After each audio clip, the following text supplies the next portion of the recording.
Hey, it's Bren at Pioneer Mountain Homestead. Today we are going to try out a new extractor I got for extracting honey from my honeybees. This is something new for me. I've never used an extractor before. I'll figure it out as I go. So let's get started. What I'm putting this on is a medium-sized bee box. I use 8 frames because they're a lot lighter than 10 frames, especially when you're full of honey. And I just put a new lid on top just to have something to set it on, and I'll show you why. Because this has this little spout thing on it, and I wanted, it sticks down, so I couldn't really have it on something flat. So this is where all the honey will be collected, and it comes with this really nice screen. Now on top of this, by the way, I scrubbed all this. That's why it's all apart. It came all together, so I'm hoping I'm putting it back the right way. But I took it all apart and scrubbed it down. It's all stainless steel. I think I got it from Blue Sky Beekeeping. I should probably show you what this is. This is just... try to get it turned here. It's a cylinder of stainless steel. It has clips on the side to clip it to the bottom stainless steel chamber. And it also has holes in it. I don't know if you can see the holes, but that's where the honey is going to flow down through into the unit below it.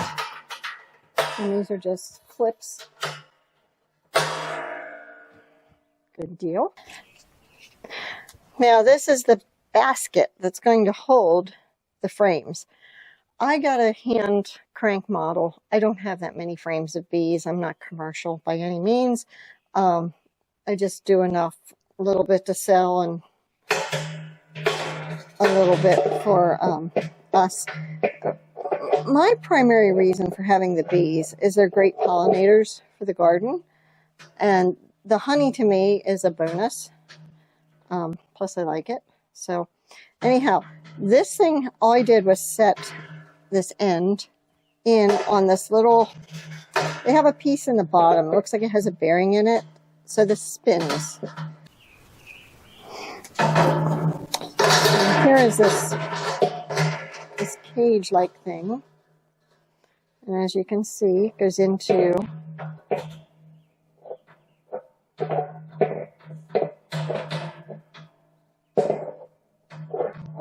it went in easier the first time. Just goes into a little hole in the bottom, and then this will be spinning around eventually. Okay, and next I have the hand cranking mechanism, which there's 2 threaded elbows on either side of this. And this looks like it fits down. I want to make sure I get everything lined up.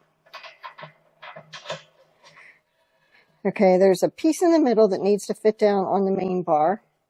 And then the 2 ends of this have to cover the angled threaded piece. And oh, okay, this has to go in to lock it. Alrighty. Ta-da!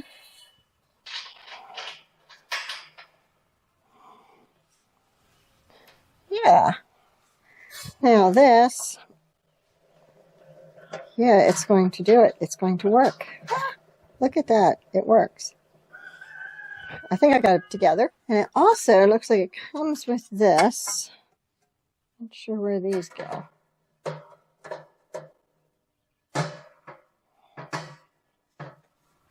Okay, somehow these fit on here, I guess, to keep... Turn it this way.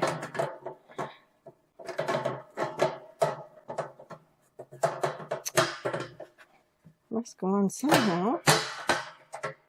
Oh, there we go. Oh, look at that. Okay. All right, so these go on, and they just kind of lock underneath this bar piece. Oh, that's kind of neat. This is pretty nice. The only thing you have to do here is this handle, it's on a free spin. You have to push it in to engage whatever's in there. This thingamajiggy makes that thingamajiggy work. I'm not mechanical. I know how it works, but I can't explain myself. All right, so it looks like we have everything in place. Yeah, let's go get some frames of honey. Now, I didn't get very many frames of honey. It's enough to test this out, and I've been wanting to try this thing, so we're going to try it. Now, what I have here, I put this in one of my stainless steel canners, but this is capped off honey, and I'm going to cut those caps off with a knife. I'm not using an electric knife. My understanding is the heat from the electric knives. If you're not doing organic, it doesn't matter. But organic people cannot use the heated up knives. So they use just plain knives, I guess, which I figured for us, good enough. So what I want to do is try to cut this off. I just want to cap it. I don't know if I'm doing this right. Seems like I'm cutting an awful lot off of there. This is just a serrated knife that I have. I didn't see a reason to buy an uncapping knife because they just look like serrated knives. I got a million of them. Now, in the old days, what they would do, like my grandpap used to do beekeeping, and they would just mush up all the comb and the honey together, and then they would just separate it basically that way. The problem with that is if you can save your framework of comb, the wax, is what you want to try to save because the bees will reuse it. It takes about 7 or 8 pounds of honey in order for a bee to make 1 pound of wax. So by saving the wax comb and letting them refill it, you're getting more honey. This is, this comb is valuable. So there we have it. I'm just putting it down in one of these baskets. Now you have to have 2, that's my understanding, because you want it to be balanced. You don't want to do this in a kitchen because oftentimes when you take this stuff off, there's still a few bees that like to hang out. And you'd just be taking them in your kitchen with you. Probably not a good idea. I can hear them. Like the bees are around here. They're going to be looking for me here pretty soon. They're that quick to find stuff. It's pretty amazing. I think I'm cutting too deeply into this. Let's just try to get what we can off here. You don't want to cut into the frame either. So there's the uncappings I did. They're down inside the stainless steel canning pot. Okay, what I have here is I have 2 of the frames, and they've been uncapped. They're inside these little baskets that are inside of the extractor. And we're going to start spinning this thing. So here's what I was talking about. This needs to be in order to engage that. Ah, there we go. Now we're spinning. Let's just spin for a little bit and see if more comes out of it. It's pretty warm out today. I know I'm in a jacket, but I'm always cold. It's probably like 70 some degrees. That's typical me though. So you would think this should be liquefied. Oh, more's coming out now. All right. So maybe I just need to spin this.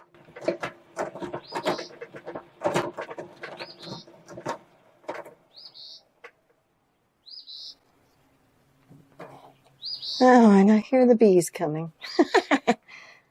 Zzz.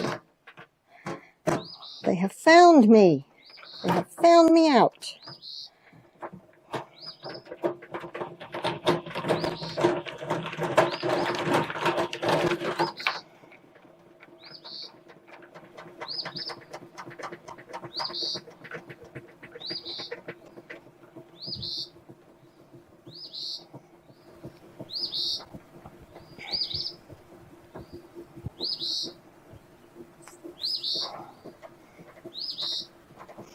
It's still going, all by itself. I think that's showing how well made it's, it is. Seems to be pretty well made.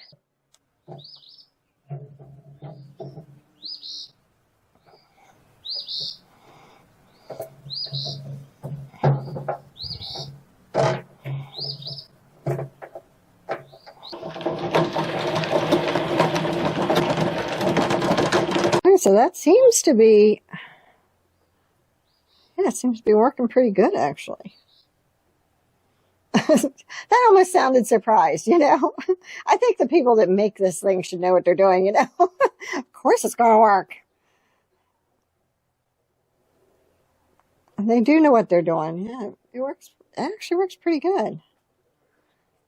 Let's see if I can get you a close-up and see how well that spun out all the honey.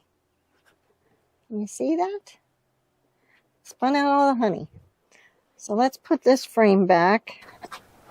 So I had an odd number of frames. And you need to have 2 in here. So I'm just leaving an empty one and putting a full one. I don't know how many times I've had to wash my hands. This is not a, if you don't like sticky, you're going to get sticky. All right. Oh, this is really loppy now because one's full and one's empty. So let's see if I can make this a little less lopsided. A little more centered on the box there. Okay. This is going to be a hard one to spin out. Okay, so note to yourself, always get even numbers of frames out of your hives. Oh, maybe you're supposed to go both directions. Oh, I bet that would spin it better. Go one way and then go the other. Why didn't I think of that before? You know what? My mechanical skills are failing here because this is coming loose. Trying to just keep it to a nice even pace just to get done. All right, for those that don't know, your hive body is where your main colony is. That's where your queen and your drones and your worker bees are going to be. That's where the queen will make all the babies, and well, she'll lay little eggs.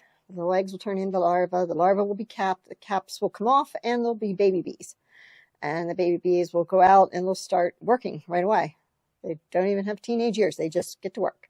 And so they're out doing things like housekeeping. Eventually they end up in the field gathering pollen or water or whatever their chores will be. They're going to do something. They might even be scout bees that go out and look for flowers. They might be bees that are just guard bees. They're going to sit there at the entry and sting people like me. So they end up with different jobs throughout their lifetime. Now, above that hive body, and that's usually your deepest, at least for me it is. I use an 8-frame hive body, and that is my deepest box. Now, on top of that, what I put is a queen excluder. What that does is it allows the smaller bees, the worker bees, up into the second and third frames, sets of frames, boxes of frames, but it keeps the queen down in the lower level. The reason you want to keep her down there is you don't want her putting eggs and larvae up in your honey supply. So basically she's kind of like in her little caged area down there in the bottom hive, and that's their hive. That's, you know, you never take honey from that. But then everything above that, that's what you take honey from. And over the winter, you will leave a box of honey. Some people give them sugar over the winter. I got mixed feelings about that. But anyhow, definitely like the upper frames are the ones you're taking from because the queen can't get in there. That's why you're not going to see like baby bees or eggs or larvae or anything like that in your honey frames. So, and these are a medium-sized frame, and I use an 8-frame on that. Now, full, I think it's around 25, 30 pounds for one of those 8 frames full. The deep bodies get really, really heavy. So when you start stacking these up and you figure you've got 3 boxes on top of one another, you're well over 100 pounds. Well, I can't lift that much. So I go with the smaller ones. Basically, it's easier to lift. And talking to different bee companies, people like me that are homesteaders, a lot of them are going with the 8-frame simply because it's easier to manage. And older people, it's easier for them to manage because they're lighter. You start getting into the 10-frame, those are more like the commercial guys. They're strong, young, energetic, things I'm not. So they can lift those big ones. I'm going with the 8 frame myself, and that's plenty enough. Now, the other thing you got to remember, yeah, it's nothing for me to lift 30 pounds. I lift, 50, 80-pound feed bags all the time, but I'm carrying them close to my body. I'm not going to carry stinging insects really close to my body. So you got to remember that too. And you're wearing the veil. Sometimes you're wearing the full suit. It gets hot. It gets heavy. Everything adds weight to you. So you don't, for me, 8 frames is plenty. Everybody has their opinion, but that's my opinion.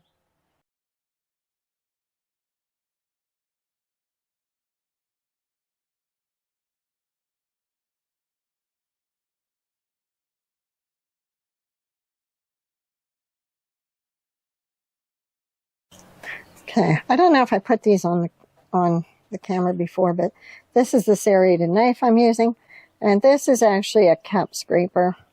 And basically what I did is just, there was some of the caps were below where the wooden parts were. Like I was running this along the wooden part of the frame, and the ones that were lower, I just put this to the, and like opened them up that way.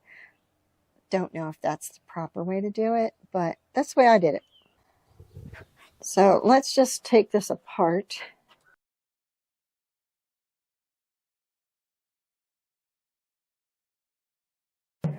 Yeah, I'm not sure if I got all the honey I could have. I'll give these frames back to the bees and they'll clean them up.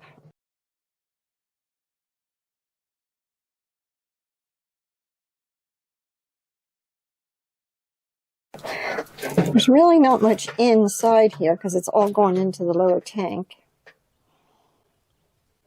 And I'm just going to take a spatula, scrape every little bit down there.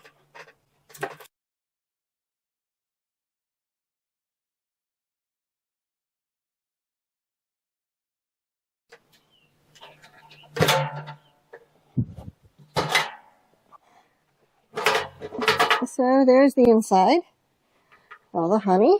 These are canning pots actually that I was using to hold the frames of honey. I was sticking them in there upright. So there's still a lot of honey that came off of them.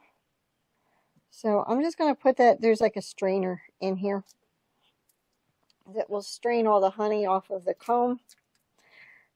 The comb that's left in here, I'll end up making that into just bars of comb that I'll use in like beauty products and stuff like that. Or candles. You can make candles with beeswax too. But pretty much the frames that I extracted from, they'll go back to the bees. So here it is, all the comb from the uncappings and all the scrapings from the bottom of the extractor were put into this screen thing. This screen thing, let me show you, it's loose. It's only a couple inches deep, and you can see there's the unit. It's a very deep unit. So what I'm going to do now, it comes with this stainless steel lid. I'm going to put it on top and basically let it set for a while until everything drains down.